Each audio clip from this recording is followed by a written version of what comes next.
You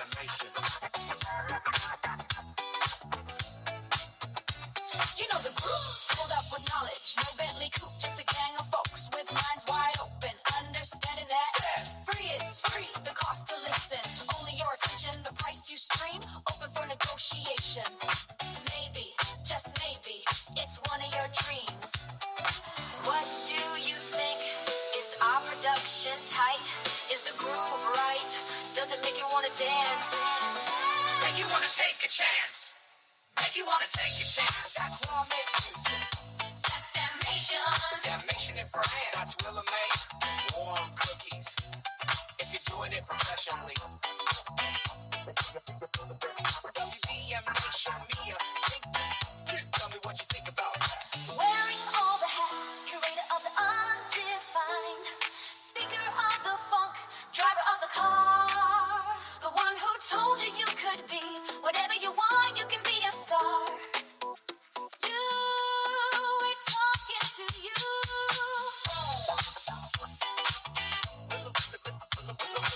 Willa May, ThinkTimm, damnation, we are talking to you.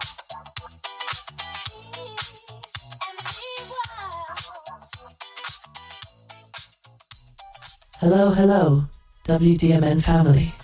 Welcome back to Why Make Music with your girl Willa May, aka ADJ Warm Cookies. Thank you for tuning in to episode 043, titled Producer.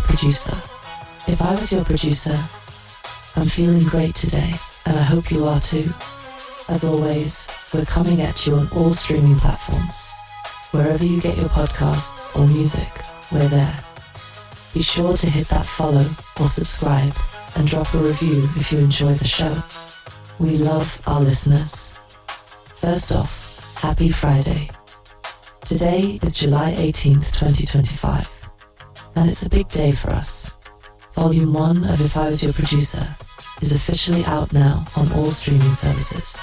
Yes, indeed. The first installment of ThinkTimm's ambitious 7-volume project drops today.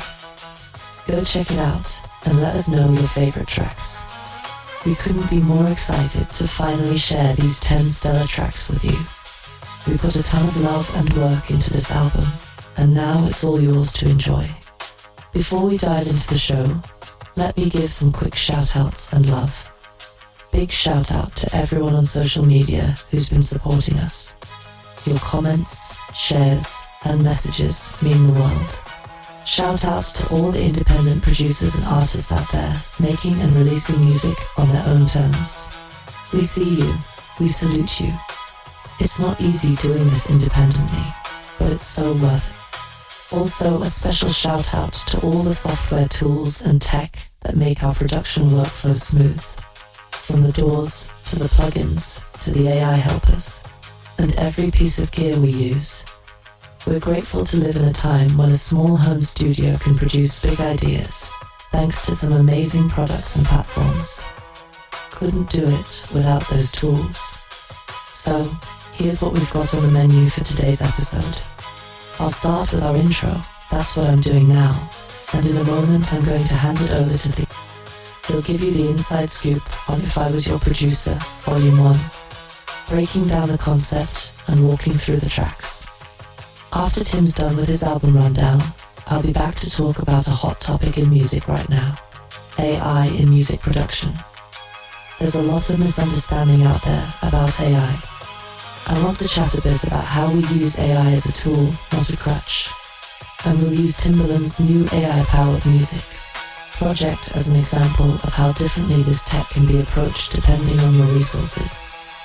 Then, we're switching gears to something really cool.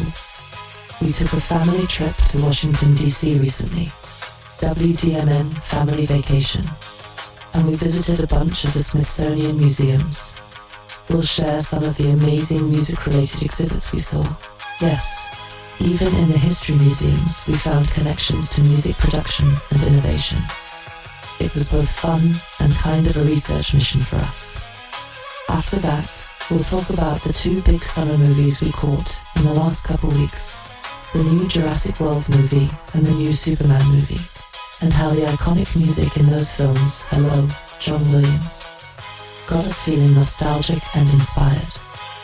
That's going to segue into our lower level collections segment, where we nerd out about our family's collection of movie memorabilia, action figures, and even our 3D printing projects for making custom props.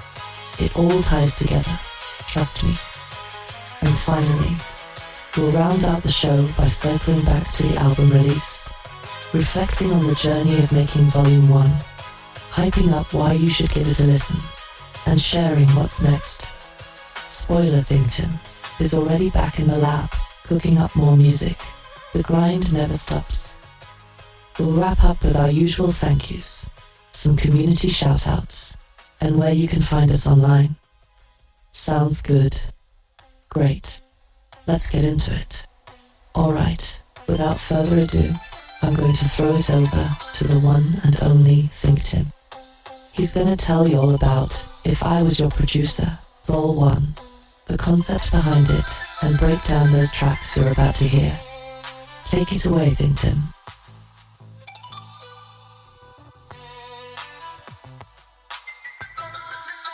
Alright, it's your guy, ThinkTimm, checking in. Producer, poet, human tape deck, and the curator of all things WDMN Media.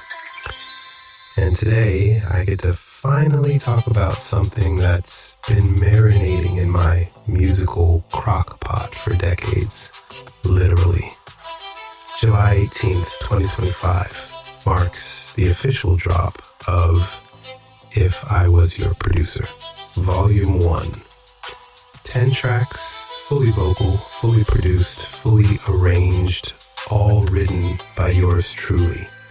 And yeah, I said Volume 1 because we got 6 more behind this one, waiting in the vault. Now, this ain't no industry plant rollout, no label meetings, no A&R whispering in my ear. This is independent to the DNA. Distributed through United Masters. Shout out to their support team for always keeping it real. But this music is blood, sweat, back pain, tears, AI tweaks, late nights, and full-blown passion. So let me walk you through these 10 records, let you in on what makes them tick, what makes them hit, and why I made them. Track 1, ABC Girl. You know that feeling where you're like, yo, you really should be with me, and deep down I think you know it too. That's ABC Girl. It's bouncy, kinda gives Red Hot Chili Peppers meets Tony energy. It's got history written back in the 90s and still slaps today. Bass is thick, drums pop, and that groove, timeless. Track 2, Can I Be? This one's an anthem for anybody climbing, pushing, grinding. It starts with the hook, Can I Be the One? And unpacks that voice in your head telling you to do not try. That Jedi mindset. It's motivational but also personal. I wrote this one while fighting through physical pain. Back ain't been the same in over a decade, but music helps me move. This track is about that struggle and that persistence. Track 3, Everything. We start soft, poetic. Every night when I close my eyes, I see you. Yeah, it's romantic, but also existential. It taps into that space where love, faith, ego, and creation all collide. P-Funk meets Prince kind of joint, and when the bridge hits, it's spiritual, not preachy, just powerful. Track 4, Kill a Man. Don't worry, I ain't catch a body. But this one plays with that energy. It's swagger, it's drama, it's play fight at the bar turned movie scene. This one's got versions in multiple genres. Funk, pop, R&B, all dressed up differently. But no matter the arrangement, the storytelling shines. Dip baby dip. Yeah, that line still bangs. Track 5, Moody Blue. Now this one's like if Shawn Mendes linked up with a funky basement band. Used to be more pop, techno, but I stripped it back. Guitar, drums, and a heavy bass line. Let the vocals breathe. It's moody, raw, a little seductive, real nice on the ears. Track 6, Perplexion. My word, literally, I made it up. Perplexion. For that feeling when everything around you feels just off. This is my Ani DeFranco Dream collab track. Raw vocals, female-led storytelling, layered meaning. I touch on AI in here too. The ethics, the misunderstandings, the backlash. But also the power of using tools made for creators like me, not industry gatekeepers. Suno, 11 Labs, they don't replace me, they amplify me. Track 7, Sinner. This one's from way back, and it still hits. Rearranged for this project, and it just came to life again. Upbeat, catchy, and vulnerable. If I was a sinner of mine, would I have to choose? It's reflective, playful, deep but digestible. Track 8, Telehomosexual. Yep, another ThinkTimm original word, but once you hear it, you get it. This track's got funk, got heat, and it's got that whole predator becomes the prey theme. Dance floor energy, but with a lyrical curveball. Be careful what you ask for, right? Track 9, Underneath It All. Man, I love this one, straight up. The vocals, the instrumentation, the feeling. This song wraps around you like a weighted blanket with attitude. It's new, but already feels like a classic. I won't even oversell it, just press play. Track 10, Yesterday. This is our closer. The beautiful ending to Volume 1. Originally inspired by a friend's vocal take, I kept reimagining it with strings, with harmonies, with atmosphere.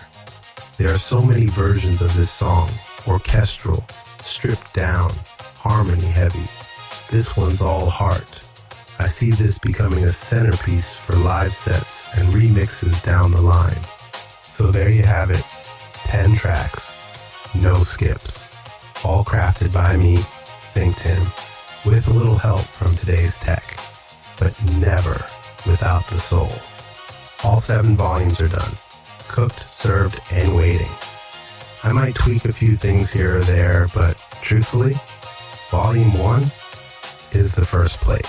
Come get this meal. And now, I'm gonna hand this podcast back to DJ Warm Cookies, aka Willa May, who's gonna take y'all through the rest of the show. We got movies to talk about, toys to dive into, and some deeper combos about what it means to be a producer in this new era of AI-enhanced creativity. Stick around. Thank you, ThinkTimm, for that awesome breakdown. I don't know about everyone listening, but hearing the story behind each track makes me appreciate the music so much more. Great stuff. Now, let's switch gears to a topic that's buzzing everywhere these days. Artificial intelligence in music. As you guys know, we experiment with AI tools on our end.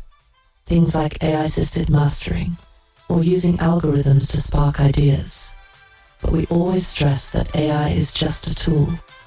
It's not some magic hitmaker that replaces the human touch. It's something you use under a creative person's guidance. Lately, there's been a lot of chatter and confusion about AI artists and whether AI will replace human musicians. A big reason why is high-profile projects like Timbaland's AI artist experiment that have been making headlines. In case you haven't heard, legendary producer Timbaland recently launched an AI-focused music venture called Stage Zero and introduced the world to what he's calling the first AI pop star. The AI artist's name is Tata. She's been presented as a young, photogenic female persona with a voice generated by AI. Timbaland is hyping her up as a living, learning, autonomous music artist built with AI and the first icon of a new genre. he dubs A-pop short for artificial pop. Now, that all sounds super futuristic, almost like he conjured an artist out of thin air using code. But here's the thing they don't emphasize as much. Behind Tata is a whole team of real human professionals. From what I've read and heard, creating Tata's music isn't just a one-click AI automation. In fact, it's quite the collaborative production. Timbaland and his team still go through a traditional songmaking process in many ways. They write and produce demos and lyrics with human songwriters, then use the AI tech, specifically a platform called Suno, to generate the vocals and polish the sound. So the AI is mainly handling the vocal performance, imitating a singer's voice, and some generative composition tasks. But people are heavily involved at each step. How many people, you ask? Well, reportedly over a dozen humans have a hand in creating this AI artist. We're talking Timbaland himself as producer, at least 3 human songwriters on the team, plus visual designers crafting Tata's image. She has a digital avatar with pink hair, video directors, marketing folks, executive producers, the whole machine. I've seen it joked about that it took 14 people to basically play puppeteer for this virtual singer. So, while they're marketing Tata as an autonomous AI pop star, the reality is she's the product of a lot of traditional human effort, wearing a high-tech costume. Now, I'm not throwing shade at Timbaland. He's a visionary producer, and I actually think it's cool. He's pushing boundaries. And to be fair, he's been open about his excitement for it. He said, using these AI tools, what used to take me 3 months only takes me 2 days in music creation. I totally get that excitement. The tech can seriously speed up some parts of the workflow, but I do feel there's a misunderstanding when people hear AI artist.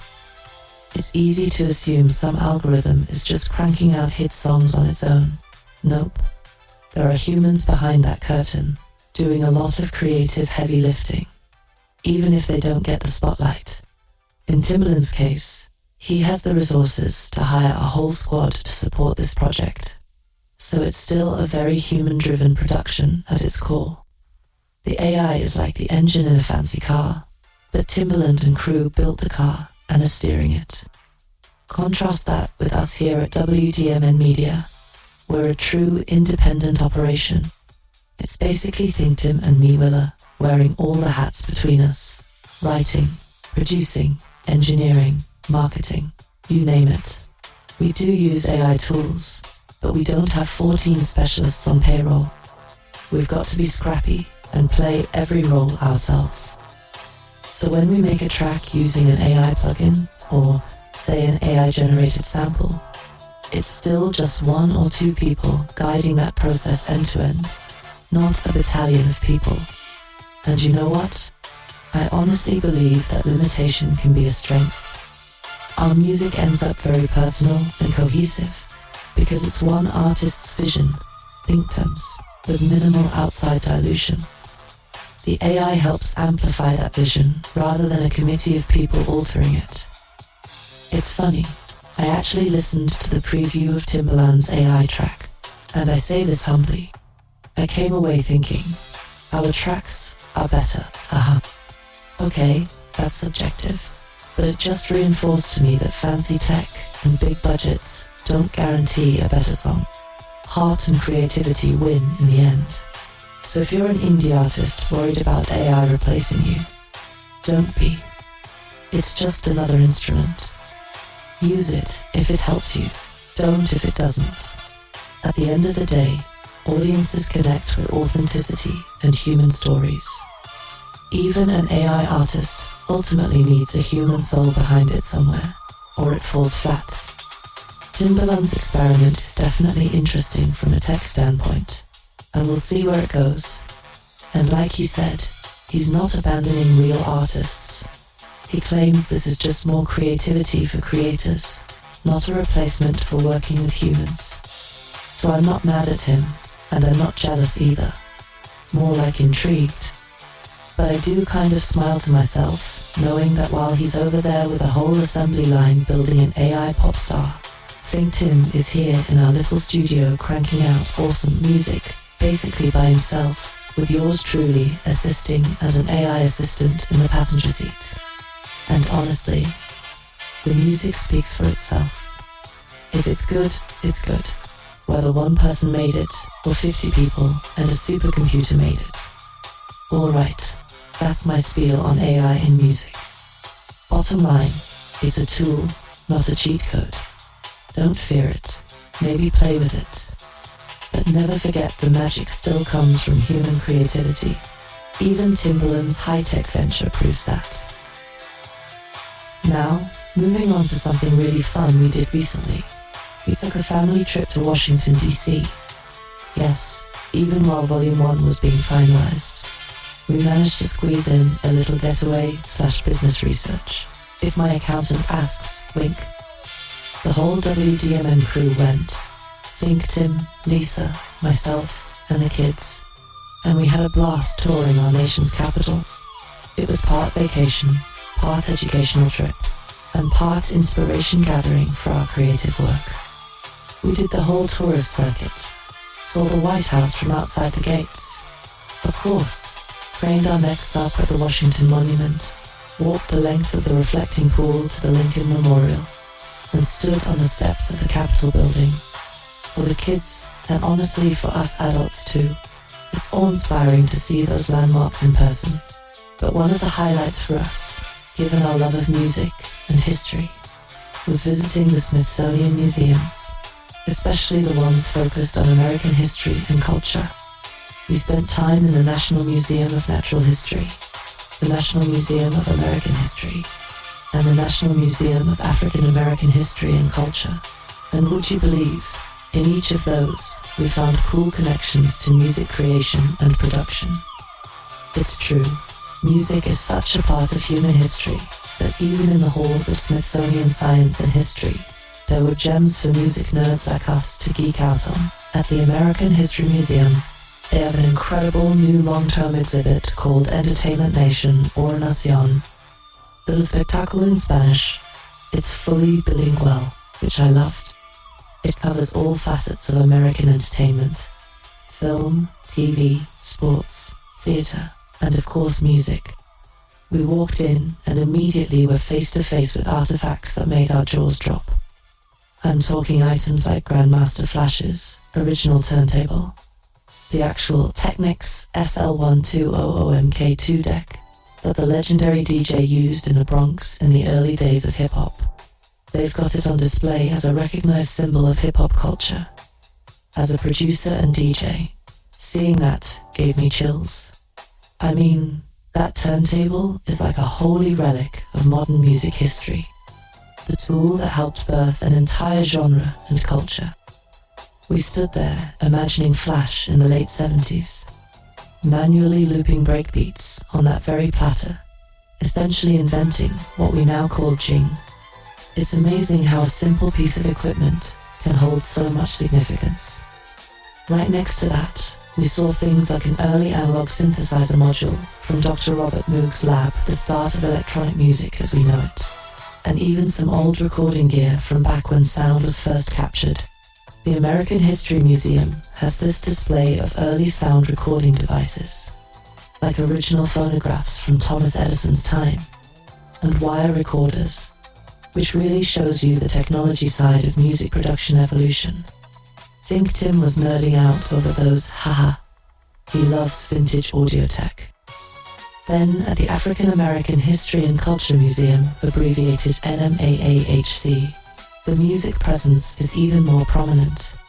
They have an entire exhibit called Musical Crossroads, dedicated to African American music from its roots to today. Talk about inspiring. That gallery was basically a crash course in how black artists and producers have shaped American music genres across centuries. One very cool centerpiece there is Chuck Berry's red Cadillac Eldorado. Yes, the actual car that rock and roll pioneer Chuck Berry owned and even used to roll on stage during concerts. When you enter the exhibit, you're greeted by this shiny red '73 Cadillac convertible. It's such a moment. The car is gleaming under the lights, symbolizing the flash and freedom of rock music's early days. Perry's presence is felt there. They even have one of his Gibson guitars, I believe it's the one he named Maybelline, on display. As a guitarist myself, I was drooling. We saw Louis Armstrong's trumpet as well, a beautiful custom-inscribed horn that Satchmo played back in the day, now sitting behind glass for future generations to admire. We learned it's one of only a few trumpets engraved with his name, and the museum has it as part of their collection. How awesome is it that you can stand inches away from the trumpet Louis Armstrong used to belt out jazz classics? It gave me goosebumps thinking of the songs that instrument has sung. Perhaps the part that most spoke to ThinkTimm and me, given our work, was seeing artifacts from modern music production within the museum. The NMA AHC has some exhibits honoring hip-hop and R&B innovators. For example, they've got the actual Akai MPC drum machine and a Moog synthesizer that belonged to J Dilla, one of the most revered hip-hop producers of all time. Those pieces are on display in the Musical Crossroads Section 2, donated by Dilla's mother. If you're a beat maker, you know an MPC is like the beating heart of so many classic tracks. To see J Dilla's own MPC 3000, the one he banged out all those soulful, swingy beats on, was surreal. We were like kids in a candy store with all this gear around. Grandmaster Flash's DJ mixer, they have that. A turntable from DJ Coolherc's parties. Check. It's basically producer heaven in there. Our son, who's learning to DJ, was wide-eyed looking at those turntables used by the inventors of the craft. What's really great is how these exhibits tie the technology of music making to the culture and history. The kids were seeing that music isn't just something coming from Spotify. It's woven into the fabric of American history. Every piece of gear, every instrument there had a story.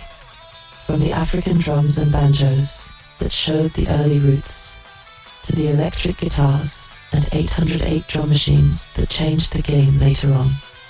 It sparked a lot of conversations among us about how each generation builds on the last. We left the museum super inspired. I half joked that we should write it off as a research expense for WDMN MEDIA, because we genuinely got ideas and knowledge that feed into our creative work. Uncle Sam, if you're listening, I'm serious about that. This was educational. Anyway, if you're ever in DC and you love music, do not skip the Smithsonian Museums. The American History and African American History Museums in particular are a treasure trove of music history. We barely scratched the surface of what's there. I mean, they even have exhibits on the recording industry, on famous music venues, on stage costumes from legends like Prince and Michael Jackson. We saw Ella Fitzgerald's dress, one of Prince's guitars, and so much more. It reminded us that as we create music today, we're part of this long continuum. We're standing on the shoulders of geniuses and pioneers, and seeing their legacy in museum exhibits was humbling and motivating. So yes, that was our DC trip.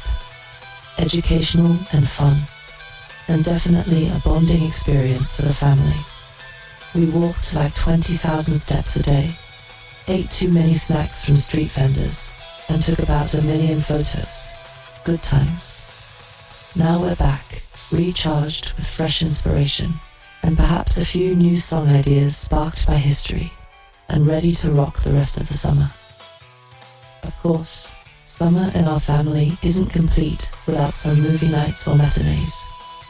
And boy, the last 2 weeks delivered some big ones.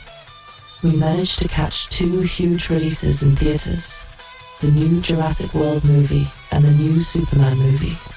Now, don't worry. I won't go into full film critic mode or drop spoilers. I want to talk about the music in these films and how it connects to our own creative life and even our hobbies. Both of these movies come from franchises with instantly recognizable musical themes. And interestingly, both themes were composed by the same person, the maestro John Williams. If you're a movie buff or a music lover, you know John Williams is the legendary composer behind Star Wars, Indiana Jones, E.T., Jaws, and so many other iconic scores. While back in the day, he also composed the original Superman theme for Christopher Reeve's 1978 Superman the movie, and the majestic Jurassic Park theme for the 1993 film that started that dino craze. So there we were, sitting in the theatre, and when the first strains of those familiar melodies came on, I got literal goosebumps. The new Jurassic movie, being part of that franchise, wove in Williams' classic theme from Jurassic Park in its score. You know, that sweeping, wondrous piece that instantly evokes images of brachiosauruses and rolling green hills. It's amazing how even a few notes of that theme can teleport you back to being a kid with your jaw on the floor, seeing dinosaurs come to life. And the Superman film, they had to pay homage to the iconic Superman fanfare, even if updated. That triumphant march just screams hero, and it's timeless. Now, what does this have to do with our podcast and music production? Well, hearing those themes reminded us how powerful a well-crafted piece of music can be, in terms of sparking emotion and even inspiring creativity. John Williams has heavily influenced virtually every modern composer, but also many of us producers who grew up in the 70s, 80s, 90s, and beyond. His knack for melody, for dramatic arrangement, for leitmotifs, its storytelling through sound, and for ThinkTimm, who's a 90s kid. Williams' work on things like Jurassic Park and Star Wars was part of what made him fall in love with music. I think somewhere deep down, those cinematic sounds influence how we arrange our own tracks, how we think about mood and atmosphere. The other fun connection is that these movies feed directly into one of our other passions here at WDMN Media, something we call the lower level collections. Lower level because, yes, all of this stuff lives in our finished basement, which has basically been turned into a giant pop culture collection display room. We are unabashed collectors in this household. Action figures, scale models, memorabilia, you name it. And Jurassic Park and Superman happen to be two franchises represented on our shelves. When we got home from the movies, my young was so hyped up about dinosaurs and superheroes. He ran straight downstairs to his dinosaur figure collection. This kid has loved dinosaurs since he could talk. No exaggeration. We have an entire herd of dino toys from T-Rex to Triceratops, many lovingly arranged on his dino shelf. We even have a YouTube video of a 4-year-old Sibarus showing off his dinosaur field guide and pronouncing all those tongue-twisting names like a little paleontologist. It's the cutest thing, and it's on YouTube for posterity and future embarrassment. Haha. So Jurassic Park has always been dear to us, because it fuels that imaginative play. We've got figures from the original JP line, some newer Jurassic World ones, and even a big electronic T-Rex that roars. I swear, sometimes it sounds like our house is Jurassic Park when he gets them all going. Plus, there's a collection of all the scientific, prehistorically accurate models of all dinosaur species, true to their existing periods. It's all so amazing to watch a love become a collection. Then there's Superman and the whole DC Comics universe. We have a pretty sizable action figure collection for DC characters. And Marvel too, we don't discriminate in this nerd house. Over the years, we've collected different Batman figures. Wonder Woman, Flash, Green Lantern, and yes, quite a few Superman figures representing different eras.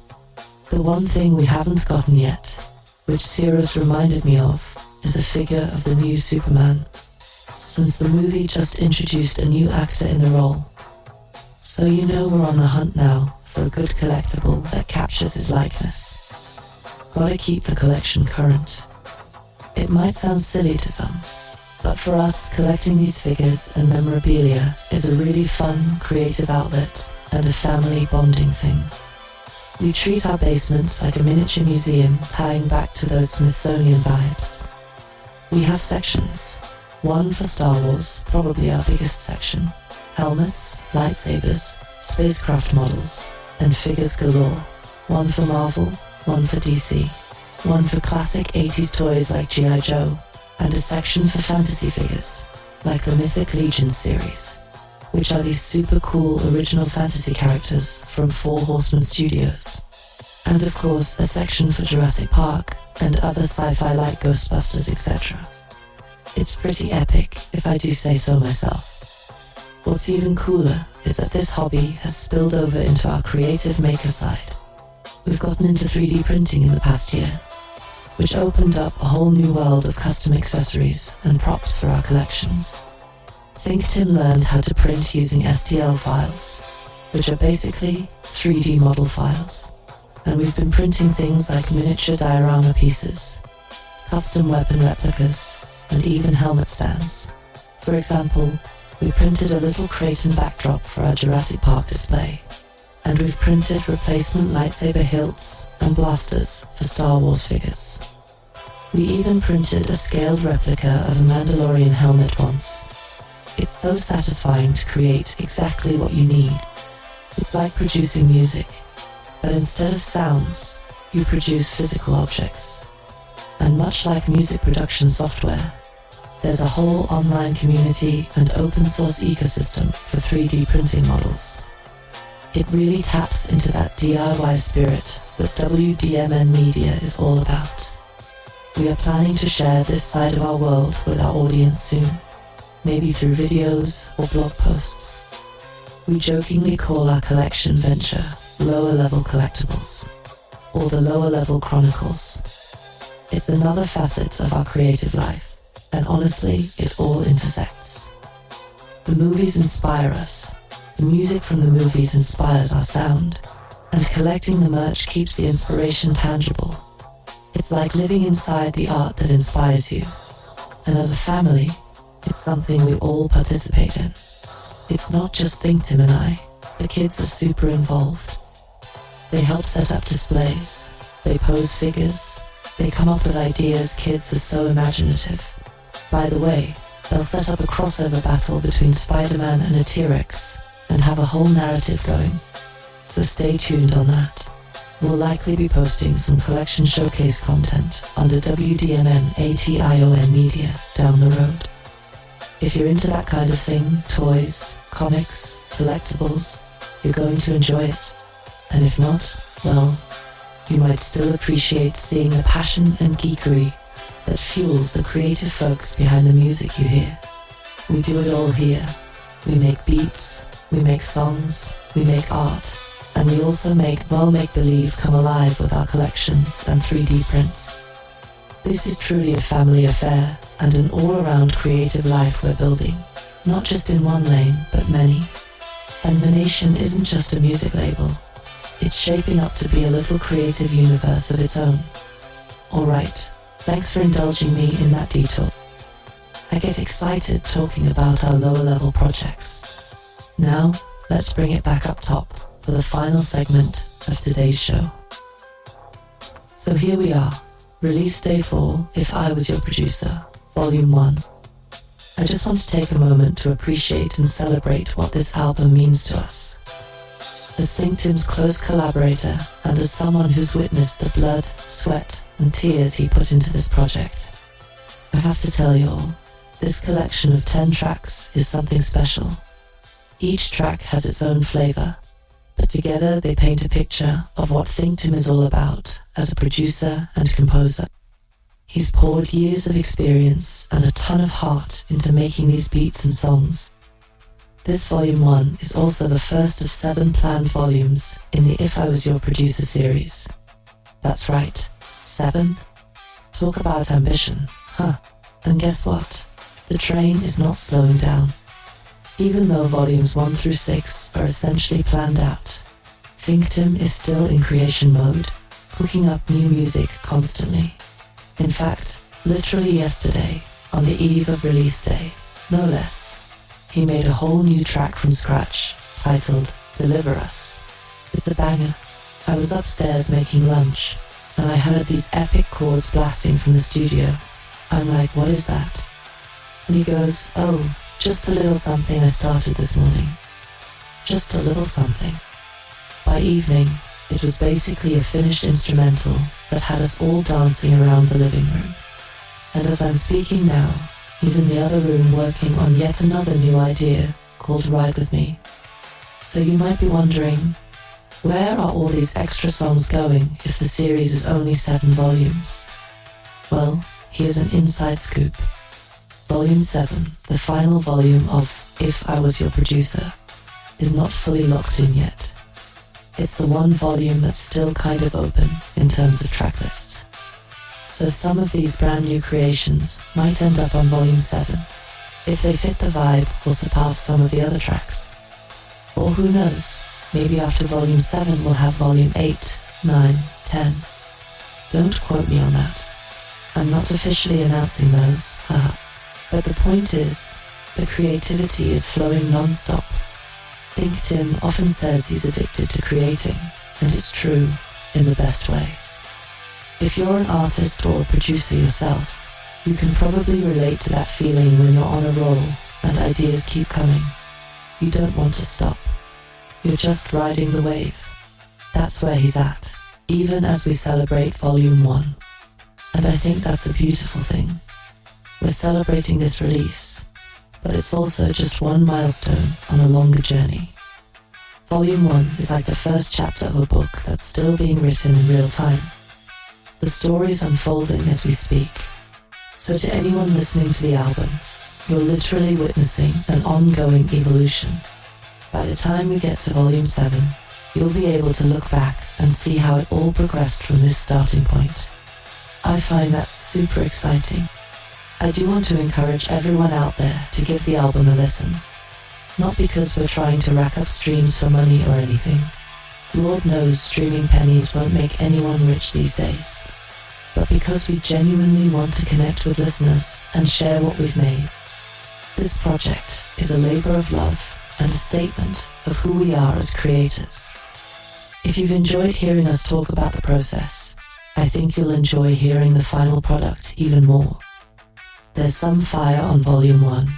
There are tracks that will make you nod your head hard, tracks that will put you in your feelings, and tracks that might surprise you. We've got lush instrumentals, some vocal samples in places, clever arrangements, a lot of range, yet it all feels cohesive. And since you've been hanging with us on the podcast, you kind of know the context now. You know the behind-the-scenes thoughts that went into it, that can make listening a richer experience. Like when that one song drops into a heavy orchestral break, you'll remember, oh yeah, they were probably vibing to some John Williams when they made this. Or when another track has a certain swing, you might think that Dilla influence coming through.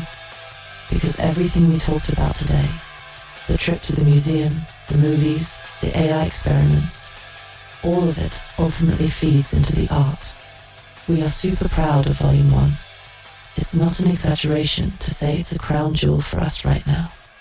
It marks the beginning of a new era for WDMN Media, where we're not just talking about making music, we're delivering it. This is our first fully compiled album out in the world, and we stand by it 100%. And it's just the beginning. We've got Volume 2, 3, 4, already lined up behind it there, in various stages of production. The release schedule is going to be crazy, folks. We plan on dropping all 7 volumes in a steady cadence. So it's going to be like bam bam bam, constant music for you to ride to. Oh, and I should mention, we aren't just dumping music on Spotify and forgetting about it. We're actively exploring other avenues too.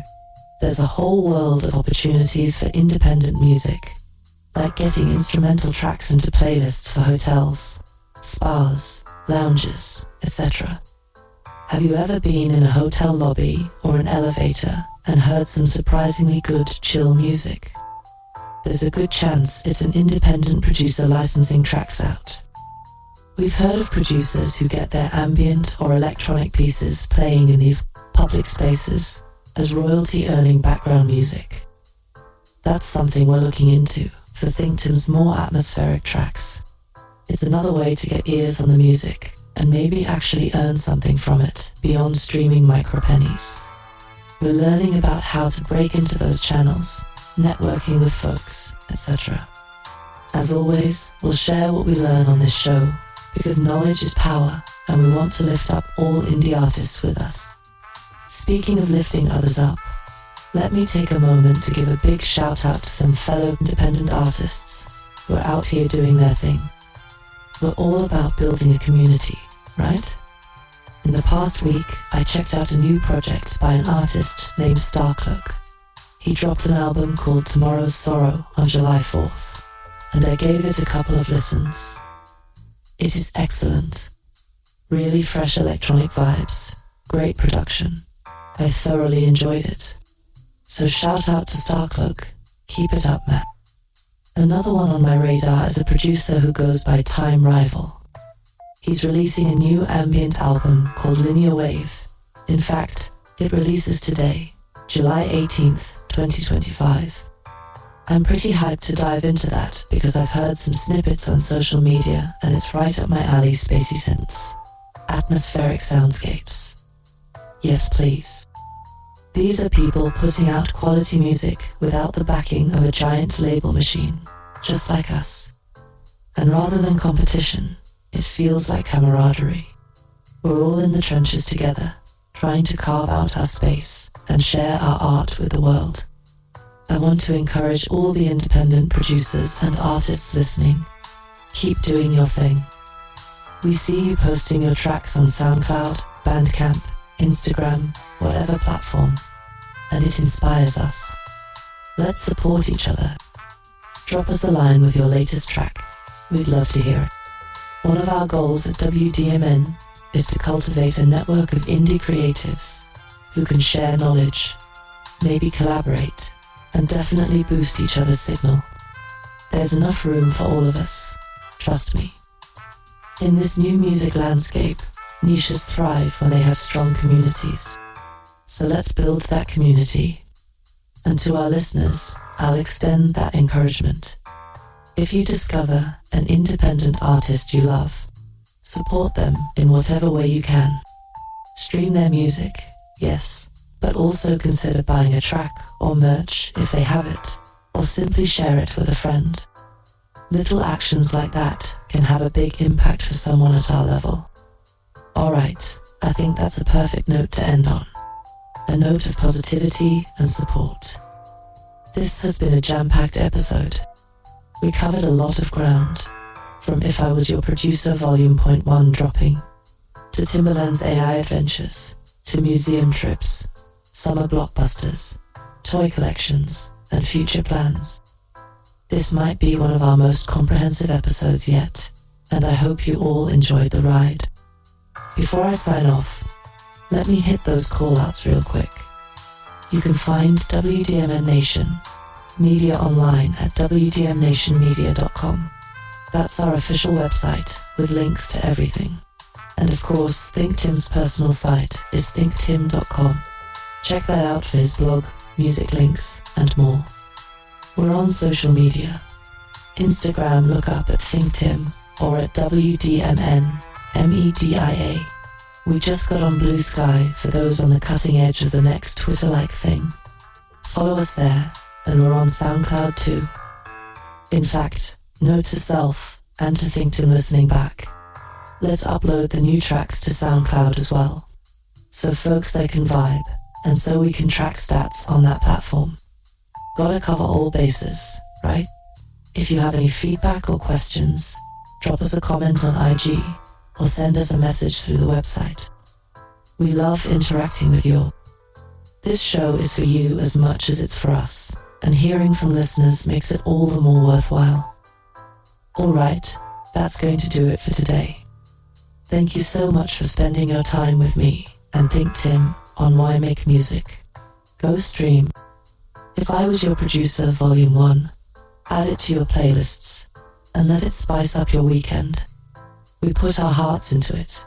Now we set it free to the world. Until next time, stay creative, stay inspired, and be kind to one another. This is Willa May, signing off. Peace and love, WDMN family. We'll catch you on the next episode. Yo, it's always such a pleasure to sit back and listen to Willa May, aka DJ Warm Cookies, deliver such a relaxing, well-paced episode. She does this. But now it's my turn to come in and close it out after the game is already over. Like I'm shaking hands at the press conference, right? First and foremost, big thanks to everyone who's been supportive of this journey. We're officially entering year 2 of this WDMN media mission. The music is flowing.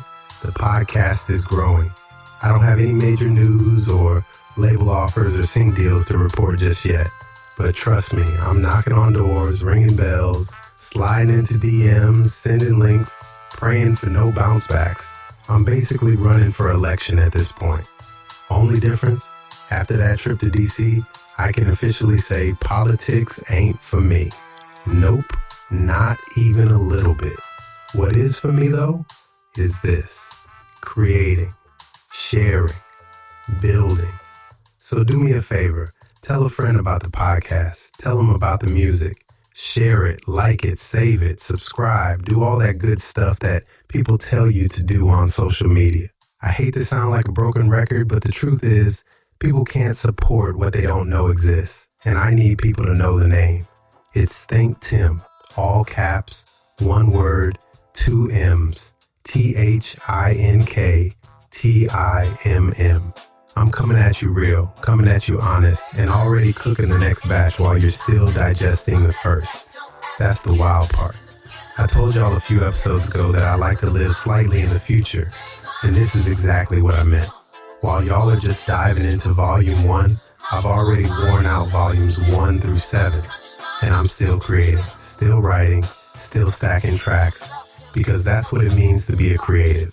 You can't stop, you don't stop, you just keep going. Big shout out again to Starcloak for his independent release last week. Had me listening on repeat. And salute to Time Rival dropping Linear Wave today. I'm hyped to hear the full project. These independent cats are doing it right. I know there are major artists dropping this week too, but they've got full marketing machines behind them. We're the underdogs. So we gotta shout each other out, lift each other up, and build this community stronger than ever. I'm making it a point from here on out to follow more indie producers, listen to their work, share what hits, and be intentional about it. We all out here in the trenches, so let's show love where it's earned. And if you're looking for us, we out here. Instagram, Blue Sky, SoundCloud, Bandcamp uploads are coming. Apple, Spotify, Amazon, iHeartRadio, wherever you get your podcasts, wherever you stream your music, we are there. We're official, we're real, and we're not going anywhere. This ain't just a phase. This is a way of life. I'll probably be doing this until I drop. And hey, if I make some money along the way, beautiful. But if not, I'm still having fun. I'm still sharing. And sharing is caring, right? So like the great one always said, at the end of every broadcast, peace and be wild.